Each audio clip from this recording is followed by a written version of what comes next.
सभी को नमस्कार। इससे पहले हम परसेंटेज पे 2 वीडियो बना चुके हैं। पहली वीडियो पे मैंने आपको परसेंटेज क्या है, किस तरीके से हटाते हैं, लगाते हैं, तब हम क्या करते हैं ये बताया था। सेकंड वीडियो में परसेंटेज से संबंधित हमने कुछ प्रश्न किए थे। आज इस वीडियो में भी परसेंटेज से संबंधित जो कुछ प्रश्न है हम उन प्रश्न के बारे में बात करेंगे। तो चलिए आज का जो पहला प्रश्न है वो देखते हैं। तो जो पहला प्रश्न है वो है कि पहली संख्या दूसरी संख्या से 25% अधिक है। क्या है कि मान लीजिए कि ये दो संख्याएं हैं, ठीक है। अगर पहली संख्या दूसरी संख्या से 25% अधिक है और तीसरी संख्या दूसरी संख्या से 50% अधिक है। क्या कह रहे हैं कि पहली संख्या तो दूसरी संख्या से 25% अधिक है। मैंने माना कि ये है 100, तो पहली संख्या दूसरी संख्या से 25% अधिक है, तो ये 100 है। 100 का 25% 25 होता है, मैंने आपको बताया था। तो अधिक होने यानी 100 तो था ही ये, लेकिन इससे 25% अधिक है, तो 25% 25 जुड़ जाएगा। तो ये संख्या क्या है? ये संख्या है 125। ये कंडीशन समझ में आई आपको? दूसरी कंडीशन क्या दे रहा हूं कि पहली संख्या दूसरी संख्या में 25% अधिक है तथा तीसरी संख्या दूसरी संख्या से 50% अधिक है, यानी 100 तो थी, इसका 50% कितना हो जाएगा? 50 अधिक है, तो ये जुड़ जाएगी। तो ये संख्या कितनी होगी? 150। पहले तो इतनी बात समझ में आई। अब आगे वो क्या कह रहे हैं, तो बताओ तीसरी संख्या पहली संख्या का कितने प्रतिशत है? पहली संख्या क्या? 125, तीसरी संख्या 150। तो देखिए हमें इसमें से निकालना है इसको, तो इसको ऊपर रखेंगे, इसको नीचे रखेंगे। परसेंट पूछ रहे हैं तो बटे में गुणे में 100। 25 से ये कट जाएगा, 25 के 150, 25 5 125, आगे 5 से ये कट जाएगा, 5 एकम 5 और 20 5 100।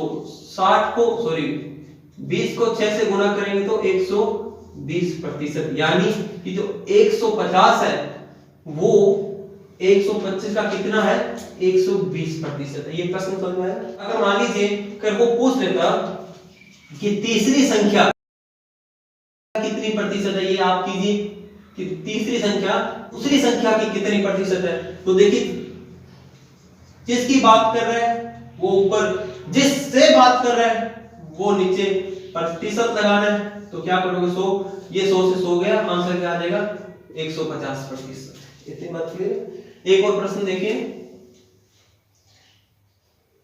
कि किसी संख्या के 65% में से, किसी संख्या का 65%, मान लीजिए कोई संख्या, मान लीजिए x, मान लीजिए इसका 65% हटाऊंगा बटे में 100।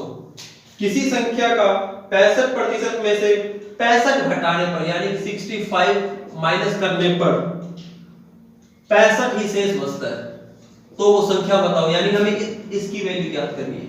तो कुछ नहीं करना, देखिए इसको मैंने बना लिया 65x, क्योंकि x को जब मैंने 65 से गुणा किया 65x बटे में 100 माइनस, अब इस 100 को इस 65 से गुणा करूंगा तो ये माइनस में यहां लिख देता हूं।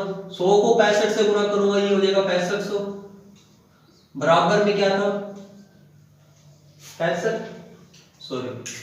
अब क्या करूंगा? इस 100 को, देखिए यहाँ पे कुछ नहीं था, वहां पे 1 होता है, मैं तिरछा गुणा कर दूंगा, यानी 1 को इससे गुणा करूंगा तो ये संख्या आ जाएगी 65x माइनस 6500 बराबर 100 को 65 से गुणा करूंगा तो 6500। अब देखिए ये माइनस वाला मैं इधर लेके आऊंगा, क्योंकि ये रूल होता है कि बराबर अगर इधर गुना है तो इधर आके वो भाग हो जाएगा, इधर भाग है तो इधर आके वो गुना हो जाएगा, यानी कि इधर जाएगा तो ये और इधर आएगा तो ये। इतनी बात समझ में? अगर इधर जोड़ है तो ये इधर आके माइनस, अगर इधर माइनस है तो इधर आके प्लस, इसी तरीके से ये उल्टा चलेगा। कितनी बात समझ में? तो यहाँ पे माइनस है, यहाँ पे आके ये प्लस का हो जाएगा, यानी कि 1 6500, तो मेरे पास था 1 6500 और आ गया। यहाँ पे क्या रहेगा? 65x, इसको जोड़ूंगा 65 65 130, ये 2 जीरो मैं यहाँ पे लगा दूंगा। अब क्या है? 65x, इसको मैं ऐसे भी लिख सकता हूँ 65 गुना x, और मुझे x की वैल्यू निकालनी है तो 65 ये इसके बटे में आ जाएगा। तो क्या हो जाएगा? 130 00 65, ये करूंगा तो 65 एकम 65, 65 दूना 130 और ये 2 जीरो यहाँ पे रख दूंगा तो x की वैल्यू क्या आई? 200। दोबारा देखिए मैंने क्या किया, उसने बोला कि x का 65% में से 65 घटाने पर 65 आता है तो वो संख्या यानी कि x की वैल्यू ज्ञात करो। मैंने क्या किया कि 65 और x को गुणा किया, 65x लिख दिया, इसको इससे गुणा किया, 100 को 65 से गुणा किया, 6500 बटे में 100, यहाँ पे बराबर में मेरे पास 65 था, ठीक है। मैंने क्या किया, इसको तिरछा गुणा कर दिया, 100 को 65 से गुणा किया 6500, एक को किसी भी संख्या से गुणा करोगे तो एक ही आएगा, तो एज इट बने संख्या यहाँ पे लिख दी। अब मैंने माइनस वाली वैल्यू मैं इधर लेके आ गया तो ये प्लस की होगी, इनको जोड़ा तो क्या हो गया, ये 13000 आ गया, ठीक है। तो 65x की वैल्यू क्या है मेरे पास 13000, मुझे x की वैल्यू चाहिए थी, ये यहाँ पे गुणे में था, अभी मैंने बताया गुणे वाला इधर आके भाग में आ जाएगा, तो ये भाग में आ गया। इसको जब मैंने कैलकुलेट किया तो कैलकुलेट करने के बाद x की वैल्यू मेरे पास क्या है 200। क्या ऑप्शन में है मेरे? हाँ जी हाँ, ऑप्शन में है। मुझे उम्मीद है 2 प्रश्न समझ आए होंगे। आगे वो प्रश्न और देखिए, ऐसे ये बड़ा ही अच्छा प्रश्न है।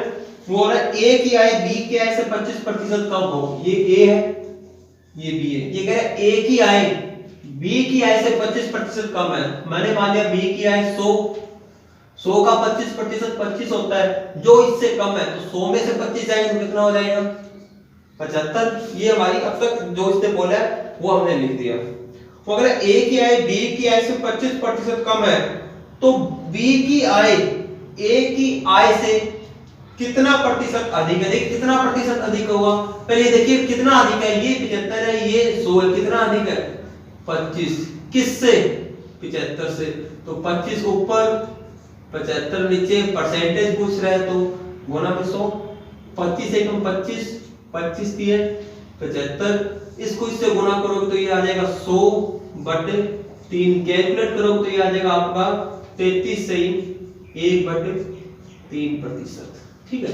इसको फ्रैक्शन से करके देखते हैं कि फ्रैक्शन में कैसे होगा। जैसे हम कल जो फ्रैक्शन की बात कर रहे थे, यही हमारा a, ये b, वो क्या कह रहा है, वो कह रहा है कि यदि a की आय b की आय से 25% कम है तो पहले 25% की फ्रैक्शन बना लीजिए।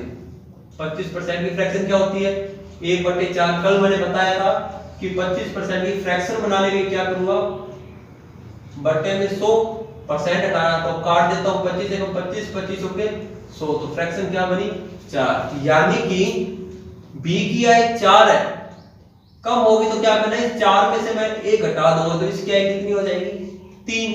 अब देखिए कितनी अधिक है 1, किस पर 3 पर। और कल मैंने आपको बताया था 1/3 कितने परसेंट के बराबर होता है 33 सही 1/3 हुआ ना, कितना इजी। एक और देखिए ऐसा ही प्रश्न, राम का वेतन श्याम के वेतन से, ये है राम और ये है श्याम, राम का वेतन श्याम के वेतन से 60% अधिक है। तो पहले 60% की फ्रैक्शन बनाइए, प्रतिशत लाऊंगा बटे में 100, ये इससे गया तो 3/5, यानी कि अधिक है तो प्लस हो जाएगा। क्या कह रहे हैं, राम का वेतन श्याम के वेतन से 60% अधिक है, राम का 5 है तो 5 में 3 जोड़ोगे तो कितना हो जाएगा 8 हुआ। आगे देखिए, तो बताओ श्याम का वेतन राम के वेतन से कितना कम है, कितना कम है 3, ये 8 है, ये 5 है, 3 का ही अंतर है।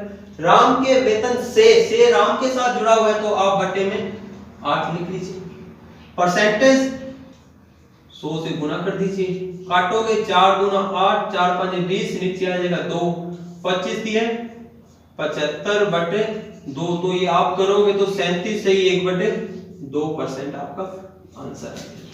इतनी बात क्लियर है। इसे हम एक तरीके से और कर सकते हैं कि मैंने आपको कल बताया था कि 1/8 किसके बराबर होता है 12.5% के, ऊपर 3 है, ऊपर 3 है, ऊपर 3 कब आएगा जब मैं ऊपर 3 से गुणा करूंगा, तो मैं इसको भी 3 से गुणा कर दूं तो क्या हो जाएगा 12 3 36 पॉइंट करूंगा, 0.5 को 3 बार गुणा करूंगा तो 1.5, इसको ऐड कर दूंगा तो 37.5, 37.5 ही तो 37 से 1/2 होता है। ये हम पर है कि हम प्रश्न को किस तरह से समझते हैं और क्या अप्रोच हम यूज करते हैं। इतनी बात क्लियर है। एक प्रश्न और देखिए चीनी वाला एक कंसेप्ट है, वो बड़ा अच्छा कंसेप्ट है, यूजली से प्रश्न पूछ लिए जाते हैं। एक प्रश्न है मेरे पास, कहता है चीनी के भाव में 40% वृद्धि हो जाती है, 40%। सबसे पहले तो मैं इस प्रतिशत को फ्रैक्शन में बदल लेता हूं, 20 दूना 40 और 20 5 सो वृद्धि हो रही है तो ऊपर प्लस का साइन लगा देता हूं, यानी कि पहले कितना था 5, 2 की वृद्धि किसमें 5 में, 5 और 2 7, इतनी बात समझे। ये तो वृद्धि हो रही है प्राइस में, यानी कि मूल्य में, किसमें हो रही है, मूल्य में वृद्धि हो रही है। आगे वो क्या कह रहा है, तो बताओ कोई गृहिणी अपनी खपत में कितना प्रतिशत कम करे, अपनी खपत में कितना प्रतिशत कम करे ताकि उसकी खर्च पर कोई प्रभाव ना पड़े। देखिए इस तरीके के क्वेश्चन के अंदर क्या करना है, जो प्राइस का जो रेशो होगा, ठीक है, खपत का रेशो उसका उल्टा हो जाएगा, क्योंकि सिंपल सा कंसेप्ट है, कोई भी चीज जब सस्ती होती है तब हम उसे ज्यादा यूज करते हैं, और कोई भी रेट जब महंगी हो जाती है तब उसे हम कम यूज करते हैं। इतनी बात क्लियर है। तो देखिए इसका उल्टा क्या हो जाएगा, 7 इधर आ जाएगा और 5 इधर आ जाएगा, यानी कि पहले कोई महिला 7 यूनिट यूज करती थी और अब 5 यूनिट यूज कर रही है, तो कितने यूनिट की कमी आ रही है, 2 यूनिट की, किस पर, 7 पर, ये कमी हो रही है, ठीक है। अब इसी को आप परसेंटेज में चेंज कर लीजिए, 100 से गुना करोगे तो कर लीजिएगा, ठीक है, क्या हो जाएगा 7 दूनी 14, 6 बचेगा, 60 आ जाएगा, 7 2 8 56, 28 से 4/7%। बाकी डिपेंड करता है ऑप्शन पर कि हमसे वो ऑप्शन में क्या मांगता है, अगर ऑप्शन में वो ये मांग रहा है तो हम ये ऑप्शन में देंगे, अगर ये मांग रहे तो हम ये ऑप्शन में देंगे। इतनी बात क्लियर है। एक प्रश्न और देखिए, ऐसा ही प्रश्न ये है कि अगर चीनी के मूल्य में, अगर चीनी के मूल्य में 25% की वृद्धि कर दी जाती है तो किसी गृहिणी को अपने खपत में, यानी चीनी की खपत में कितने प्रतिशत की कमी करनी पड़ेगी ताकि खर्च पर कोई प्रभाव ना पड़े, खर्च पर कोई प्रभाव ना पड़े। देखिए ये कैसे करेंगे, चीनी में वृद्धि हो रही है 25% की, तो 25% की फ्रैक्शन 1/4 वृद्धि हो रही है, तो 4 से कितना गया 5, तो खपत देखिए, खपत क्या हो जाएगा, इसका उल्टा हो जाएगा, 5 से कितना गया 4, कितने की कमी, 1 की, किस पर, 5 पर, और 1/5 मैंने आपको बताया था 20% के बराबर हो रहा है, यानी कि उसको खपत में कितने परसेंट की कमी करनी पड़ेगी, 20% की। मुझे उम्मीद है कि ये प्रश्न जो मैंने आपको बताए वो आपको पसंद आए होंगे। आप ऐसे ही जो प्रश्न है उसकी प्रैक्टिस कीजिए, क्योंकि मेरा करवाने का जो मकसद है वो तभी सफल हो पाएगा जब आप खुद प्रैक्टिस करोगे। आप प्रैक्टिस नहीं करोगे तो ये सारा करा कराया आप बेकार मानिए। तो थैंक यू, कीप शेयरिंग।